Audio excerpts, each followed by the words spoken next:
الحمد للہ وحدہ والصلاة والسلام علی من لا نبی بعدہ اما بعد۔ داڑھی کا رکھنا واجب ہے، اس کے وجوب کے دلائل ایک کلپ میں ذکر کر دیے ہیں۔ اب یہ ہے کہ داڑھی کو رکھنا تو واجب ہے، داڑھی جب بڑھ جائے اور وہ ایک مشت سے زیادہ ہو جائے تو پھر شریعت میں اس کا کیا حکم ہے؟ صحابہ کرام رضوان اللہ علیہ مجمعین اور نبی پاک صلی اللہ علیہ وسلم سے کیا مروی ہے؟ داڑھی بہت لمبی ہو جائے، اس کے بال دائیں بائیں جاتے ہوں تو اس بارے میں کیا سنت مبارکہ ہے؟ اس میں ایک حدیث مبارکہ ذکر کرتا ہوں۔ حضرت ابن عمر رضی اللہ تعالیٰ عنہ کے بارے میں آتا ہے، امام بخاری رحمہ اللہ خود ذکر کرتے ہیں، یعنی ان کا مسلک اور مذہب بھی یہی ہے کہ وَكَانَ ابْنُ عُمَرَ إِذَا حَجَّ أَوْ اعْتَمَرَ، کہ ابن عمر رضی اللہ عنہ جب بھی حج کرتے یا عمرہ کرتے قبض علی لحیتہ، تو اپنی داڑھی کی کو اپنی مشت میں لے لیتے،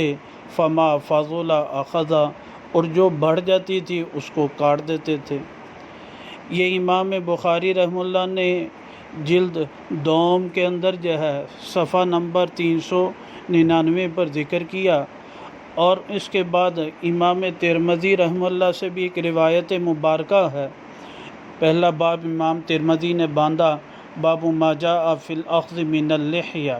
حضرت عمر بن شعیب رضی اللہ تعالیٰ سے روایت ہے، فرماتے ہیں ان النبی صلی اللہ علیہ وسلم، فرماتے ہیں بے شک نبی پاک صلی اللہ علیہ وسلم کان یأخذ من لحیۃ من عرضها وطولها، کہ داڑھی کو وہ کاٹ لیتے تھے لمبائی سے چوڑائی سے، جو ہے یہ بھی نبی پاک صلی اللہ علیہ وسلم سے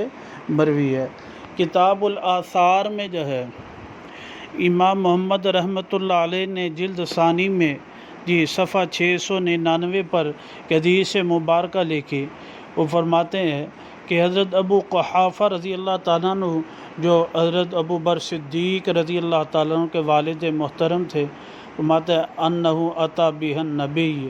بے شک وہ نبی پاک صلی اللہ علیہ وسلم کی خدمت میں آئے، ولحیتہ قد انتشرت، اور اس کی داڑھی جو تھی ان کی بکھری ہوئی تھی، فقال، آپ نے فرمایا لو اخذتم، اگر تم پکڑ لیتے یعنی ایسے کاٹ لیتے، واشار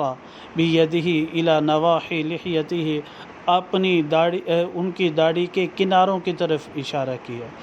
اسی طرح جو امام محمد رحمۃ اللہ علیہ نے بھی ابن عمر رضی اللہ تعالیٰ عنہ کا اثر ذکر کیا، اور اس کے بعد ایک روایت مبارکہ میں اور میں یہ بھی آتا ہے فیاخذ ما جاوز القبضۃ، جو ہے بہت سی روایات مبارکہ اس بارے میں یہی ہیں کہ نبی پاک صلی اللہ علیہ وسلم کا بھی اپنا عمل ترمذی شریف سے کی روایت سے معلوم ہو رہا ہے، اور صحابہ کرام رضوان اللہ علیہ مجمعین کا عمل بھی سنت مبارکہ کے مطابق تھا۔ جب داڑھی ایک مشت سے زائد ہو جائے اور اس کے بال بکھرے ہوں تو عرضاً بھی یعنی چوڑائی میں بھی، طولن بھی جو ہے ان بالوں کو کاٹ لینے کا حکم ہے۔ اللہ سبحانہ وتعالیٰ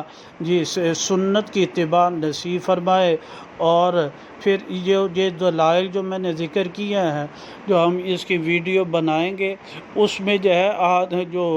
روایات مبارکہ ہیں یاد رکھیں، ان کے پیچھے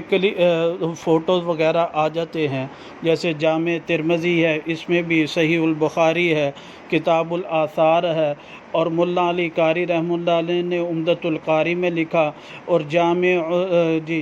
عمدۃ القاری شرح صحیح البخاری کا بھی حوالہ ہے، اور ملا مرقات المفاتیح کا بھی ذکر ہے، جامع المسانید میں بھی کبھی کی فوٹو وغیرہ اس میں ذکر کی جائیں گی۔ اللہ سبحانہ تعالیٰ عمل کی توفیق نصیب فرمائے۔